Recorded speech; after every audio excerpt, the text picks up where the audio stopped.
โนน่าลูกกินข้าวโดยแม่เอาแม่บอกกินบ่กินเลยแม่บ่ทันหิวโดยกินโหลดเด้อเดี๋ยวแม่สิเมื่อหน้าก่อนข้าวหนึ่งโดยแม่บ่หิวอีหยังล่ะแม่บ่ได้อยากกินข้าวแต่อยากกินเลือดสดไก่สดกูอยากกินไก่สดกูเห็นไก่แล้ว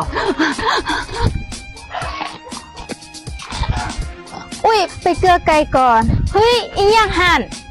แซ่บไก่สดปอบแม่อีนูน่าเป็นปอบนูน่าเอามวยมีอีหยังกูเห็นแม่มึงกินไก่ฮะแม่มึงเป็นปอบปากมากูเห็นอีหลีบ่เสือกตามกูมาใส่มึงอยู่ไสหันเด้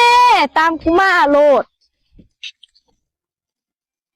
แม่เป็นปอบบ่โนน่าแม่คือเป็นแบบนี้แม่ขอโทษที่บ่บอกลูกเรื่องที่แม่เป็นปอบจังได้ลูกก็หูแล้วแม่ขอกินพวกลูกในเด้อ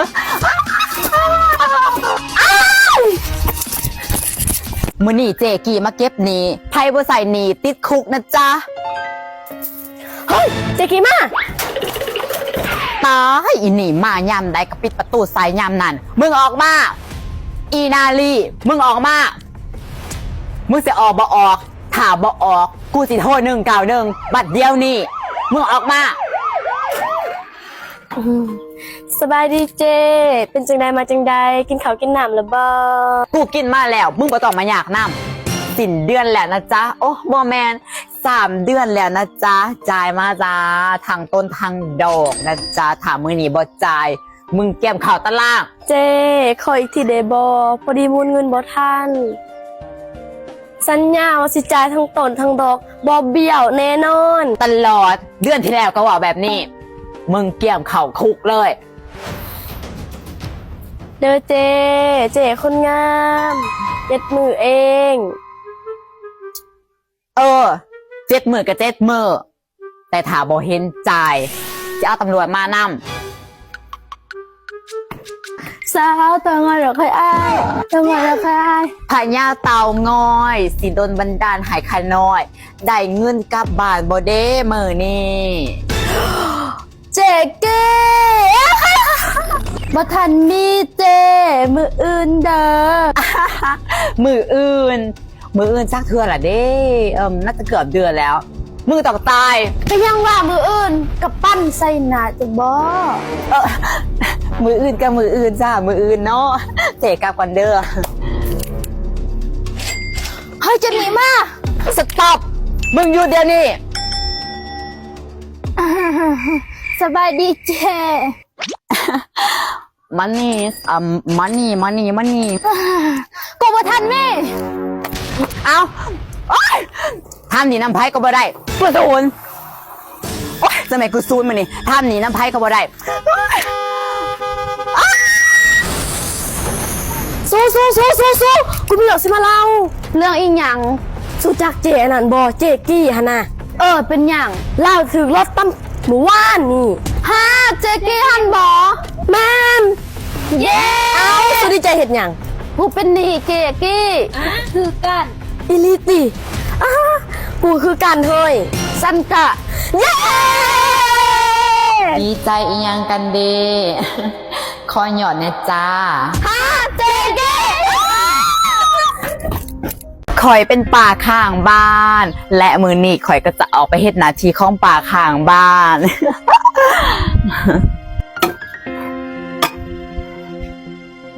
เอาดิสิ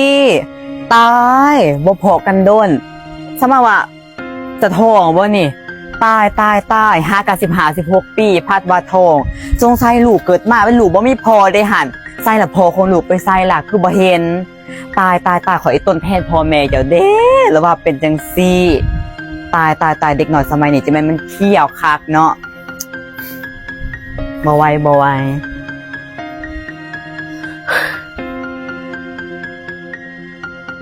เอา อ้าวมวยเป็นจังใดเฮียนจบแล้วจะไปไซต่อล่ะ บ่ได้ไปใส่อยู่เฮือน อ้าวคือว่าจังสัน คือว่าละเนาะไปเรียนไปเที่ยวเบิดคืนจังสันสิไปได้หอไซนี่ลูกป้านี่ไปเรียนต่อมอโซอนาคตได้เป็นเจ้าเป็นนายคือว่าละเนาะเด็กหน่อยสมัยนี้แบบ มันคันอยากสาวเอาผัวอนาคตบ่หูจักสิเป็นจังใด แต่แม่นสงสารแทนพ่อแม่ตัวนี้ก็คือว่าหั่นแหละจังใดกะโชคดี ป่าไปก่อน ลาลาลาลาลาลา เอาล่ะสิไปซ้ายหันว่าวแล้วแนมหนาเด็กหน่อยสมัยนี้บ่มีมารยาทเลยแต่มันก็เงิดสงสัยจะไปหาผู้บ่าวได้หันอยู่บ่ติดเฮือนไปหาผู้บ่าวได้หันเดี๋ยวก็ว่าทองแล้วบ่มีพอผู้ชายบ่รับผิดชอบอีกเฮ้ยเด็กหน่อยสมัยนี้บ่คือลูกคอยตั้งใจหำเฮียนคือว่าล่ะเนาะ จะไม่อีต้นแทนพ่อแม่มันเด้ ถ้าบ่มีหยังไปก่อนเด้อป้า แต่แมนกูเงิดเด็กหน่อยสมัยนี้ สู้ฮู้จักแม่ใหญ่เต็บบ่ก็ฮู้แล้วเนาะจะแม่นผู้สร้างขนาด แม่นเสือกแท้เสือกว่า เฮาต้องหาวิธีจัดการแม่ใหญ่เต็บเดี๋ยวเฮาสิเฮ็ดจังใดอีป้าข้างบ้านมันต้องเจอพวกกูไปนี่อีหยังนี่ โอ๊ยใครเห็นกูมาโนนา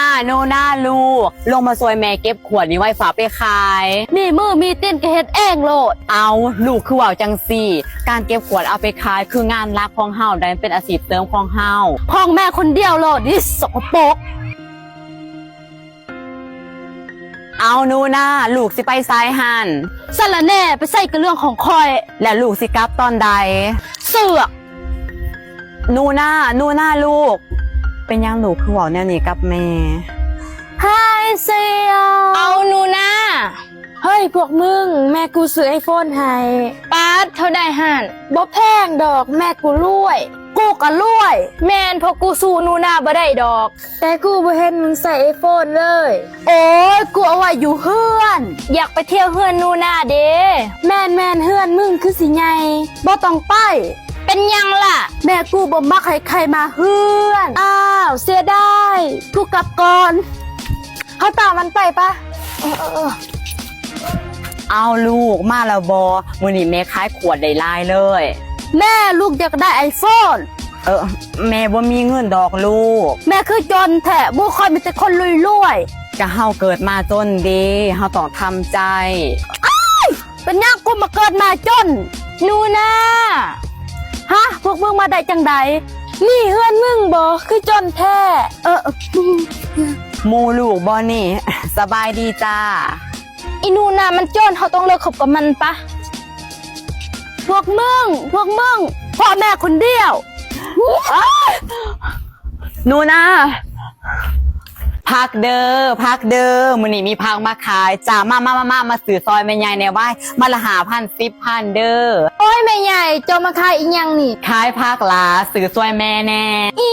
คุณแก่ขายพัก ซื้อซอยบ่หลามัด5,000 10,000 ใส่ ลา บอซื้อสิไปใส่กระไปเกิดอีหยังขึ้นมึงเป็นไผกูมาสมัครเวียก ลาซื้อพักซอยแม่แน่ไว้มัด5,000 ไปขายใกล้ๆตีน ลูกคือเฮ็ดแบบนี้ มาขายอีหยังแถวนี้ ลูกบ่หูบ่ว่าแม่เป็นประธานบริษัท ฮะประธานบริษัท และที่คอยมาขายพักก็เพราะว่าอยากทดสอบสังคม ว้าวแม่จ้า